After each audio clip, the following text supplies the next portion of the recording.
उलट करा, असं उलट करायचं. मॅडम म्हणजे the madam, the madam, madam. आणि आता वर्गातील, वर्ग अधिक आतील म्हणजे असं करा, वर्ग अधिक आतील.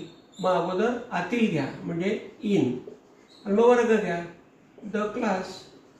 झालं. काय आलं ते? The madam in the class. काय आलं? The madam in the class.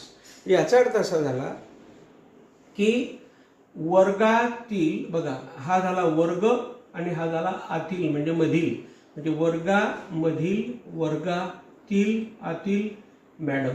हे तेच आहे पहा मराठीमध्ये, वर्गातील मॅडम. म्हणजे मराठी आणि इंग्रजी तसं पाहिलं तर एकच भाषा आहे, फक्त बनावट वेगवेगळी आहे. हे आपण या ठिकाणी लक्षात घेऊ शकतो. म्हणून पहा तुम्ही, आता आपण पाहिलं की लहान करता